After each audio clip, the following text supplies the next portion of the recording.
चलो भाई बात कर लेते हैं रसलमेनिया के बारे में। एक ऐसी खबर जो आपको शॉक कर सकती है, जो कि रसलमेनिया का मैच का प्लान, रसलमेनिया का ब्रॉक लेसनर का प्लान क्या हो सकता है, पॉसिबल यहाँ पे एंगल क्या है, और क्या यहाँ पे सेथ फ्रिकन रॉलिंस, क्या ये बंदा आ रहा है और क्या ये बंदा लड़ने वाला है ब्रॉक लेसनर के सामने। तो ऑब्वियसली उसका चांस आता है, लेकिन उसकी कहानी क्या आती है वो है लास्ट डे का रसलमेनिया, जहाँ पे रैंडी ऑर्टन बंदे ने ओपन चले रखा था एट द रसलमेनिया। आपको पता है जहाँ पे जो हेनरी भी आ चुका था, that time that moment. So क्या वैसा कुछ सीन फिर डब्ल्यू कराएंगी फॉर द ब्रॉक लेसनर, यानी ब्रॉक अभी आ रहा है, ब्रॉक आने वाला है, रॉ शो के ऊपर बंदे का शेड्यूल हो चुका है, लेकिन फिर भी बीच में कहीं ना कहीं ऐसे कुछ कहानी बनाएंगे जहां पे ब्रॉक लेसनर का ओपोनेंट सेट नहीं होगा, वो सीधा at the night of WrestleMania open challenge होगा, जहां पे सेथ फ्रिकन रॉलिंस अपने इंजरी से रिटर्न करेगा और मैच लड़ेगा ब्रॉक लेसनर के सामने। सोच के देखो भाई क्या फील देता है और क्या एंगल बनाता है, और सही में बहुत बड़ा पॉइंट है। अगर ये हो जाए तो मजा आ जाए, लेकिन इसकी बात फिलहाल नहीं करूंगा, ये बहुत ज्यादा रॉ एंगल है, इसकी हम आगे और बात करेंगे। लेकिन दोस्तों आज मैं बात करने वाला हूँ डब्ल्यूडब्ल्यूई के रिसेंटली जो कमाई हुई 2025 से।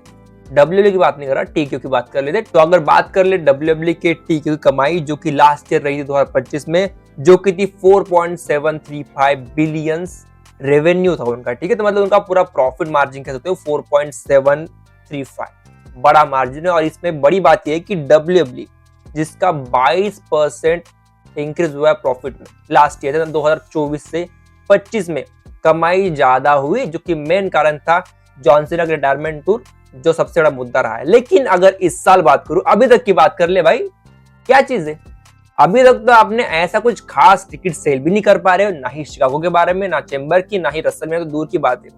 कहानी क्या है, और उसमें कल वैसे चेक किया था रसलमेनिया की टिकट, वैसे मैं चेक कर रहा था ऐसे ही, तो देखा अभी भी टिकट बहुत सारे बिकने बाकी है, रिंग साइड के तो बहुत बाकी है अभी भी। तो अगर आप चाहो तो जा सकते हो भाई, लेकिन महंगे बहुत है यार, महंगे बहुत है, वो मैंने देखा है। अगर बात करो डब्ल्यू की टोटल रेवेन्यू की, तो वो था 1.709 बिलियन 2025 में टीकेओ की टोटल शेयर्स में, ठीक है। सो 22% की इंक्रीज किया, यानी कि तकरीबन 311 बिलियन के आसपास वो कुछ होती कहानी है।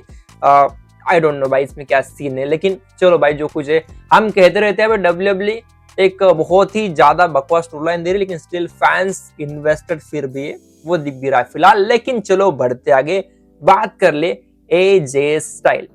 बंदे ने कह दिया भाई, कह दिया अभी बस हो गया भाई, बंदे ने कह दिया तो कहानी खत्म, और इसे मैं बात भी नहीं करूंगा इसके बारे में। तो बंदे ने कह दिया कि भाई देखो मैं रिटायरमेंट ले लिया और मैं हॉल ऑफ फेम में आ चुका हूँ, सो अभी मैं ना ही एडब्ल्यू ना टीएनए की बातें करो, मैं कहीं पिंजरा, मैं डब्ल्यूडब्ल्यू के बैक स्टेज में ऊपर काम करने वाला हूँ फॉर द क्रिएटिव डेवलपमेंट नए रेसलर का। तो देयर इज नो प्लान जहां पे बंदा जाएगा इन द एडब्ल्यू की बात करे या फिर टीएनए की बात कर ले, तो नहीं जा रहा है, ठीक है। तो बंदे ने ऑफिशियल कह दिया है, so there is no much rumour.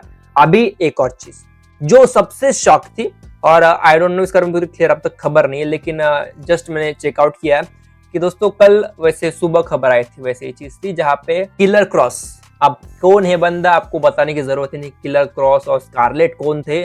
तो फिलहाल बंदा एक इंटरव्यू दे रहा था, और उसी बीच में इंटरव्यू के बीच में एक बंदे को टेक्स्ट आता है जो कि होता है पॉल हेमन का। सो क्या वो चीज हो सकती है, विजन टीम, किलर क्रॉस, क्या वो कहानी आ सकती है यार। मैं कहूंगा अगर ये हो गया ना, सो डब्ल्यूडब्ल्यूई का जो फैक्शन का जो एक नीड है, बेहतरीन फैक्शन, तो वे बना सकते हैं भाई। मैं कहूंगा बंदे को बहुत ज्यादा लव तो मिलेगा डब्ल्यूडब्ल्यूई, क्या वो आएगा फिर से इन द कंपनी।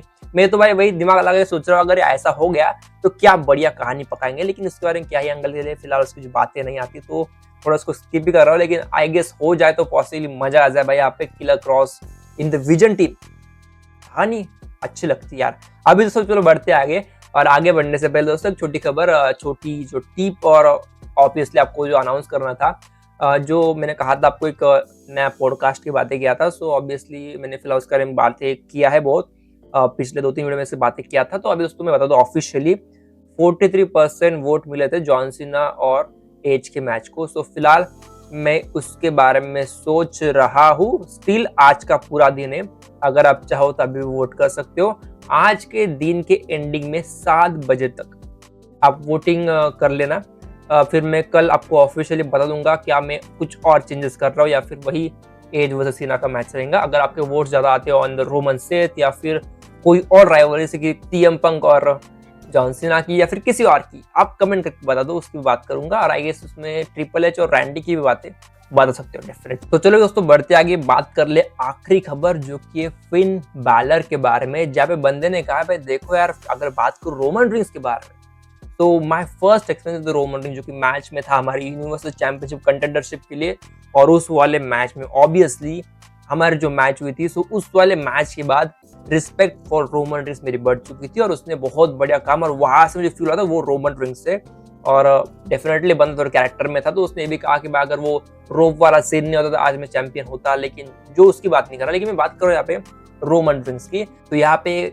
फिन ने तारीफ किया रोमन की, तो वो कुछ चीजें, और यहाँ पे ये भी कहा है कि उसका जो पुराना थीम सॉन्ग था कैच योर ब्रेथ, जो कि उसका पुराना थीम सॉन्ग था, जो थीम सॉन्ग बस एक ही दिन के लिए, एक ही नाइट के लिए लाने वाले थे, लेकिन क्योंकि फैंस का सपोर्ट बहुत बढ़िया था, बहुत बड़ा रिएक्शन था, इसलिए थीम सॉन्ग थोड़ी और लंबे समय के लिए चला था। लेकिन बंदा कहता था थीम सॉन्ग मुझे अभी पसंद है, so maybe back in with this theme song in near by future.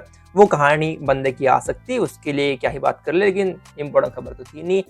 फिलहाल दोस्तों यहीं पे रुकते हैं, और मैंने आपको खबर बताई नहीं शायद से, जो कि थी मैकमैन की, विंस मैकमैन। तो कहानी ऐसी थी कि विंस का एक्सीडेंट की जो फुटेज थी वो लॉन्च हो चुकी है, जहाँ पे कैसे बंदे ने एकदम स्पीड में गाड़ी चलाई थी, पहले कार को ठोका, फिर बैरिकेड को ठोका, अपना डिवाइडर को ठोका, और कैसे पुलिस उसको रोका, और कैसे बंदे के साथ बातें किया। वो कुछ वीडियो आई थी, वो आई गेस 2-3 दिनों पहले की बात है, लेकिन उसके बारे में कुछ बताया शायद से कॉन्ट्रोवर्शियल था, तो मैंने सोचा भाई उसको अवॉइड करते, थोड़ा लाइट मूड रखते, क्योंकि हमारा मेन फोकस है पॉडकास्ट, तो मैं फिलहाल उसके ऊपर ध्यान नहीं दे रहा था, इसलिए सॉरी फॉर दैट, लेकिन जरूर वैसी खबर थी नहीं। ठीक है दोस्तों, फिलहाल वीडियो में रुकता हूं, और जाते जाते वोट दे दो, बता दो क्या करना है।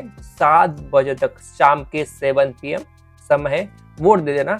4 मैच कौन सी बराबर पकड़ लो, वोट दे देना, उसके ऊपर मैं बनाने वाला हूँ पहला एपिक एपिसोड, शूट करने में बहुत एक्साइटेड हूँ। आई गेस आज संडे को, जो कि हमारा रहता है चेम्बर, तो उसके बाद से मंडे को मैं शायद उसका स्टार्ट करूंगा, मंडे, ट्यूसडे और फिर वेडनेसडे, और 2-3 दिन लगेंगे उसको। तो possibly Wednesday is the last day जहाँ पे उसका शूटिंग और उसका पूरा एडिट होके आपके पास वीडियो आएंगी, वेडनेसडे को शाम को 7 या फिर थर्सडे को सुबह के 7, दोनों में से एक समय के ऊपर मैं वो वीडियो लाऊंगा। लेकिन 7 बजे कंफर्म है भाई, मैं 7 का टाइम कंफर्म रख रहा हूँ मेरे चैनल के ऊपर, चाहे वो ये वीडियो भी हो या फिर कोई भी वीडियो, मैंने फिक्स किया है कि सुबह के 7, शाम के 7 proper time, other than review video जो कि स्मैकडाउन रॉकी रहती है, वो तो भाई समय 11, 12, 1 तो बजता है, उसके लिए सॉरी, लेकिन वो रहता है, उसी बात कर लो ना। फिलहाल यहीं पे रुक, मिलते हैं, चलिए दोस्तों।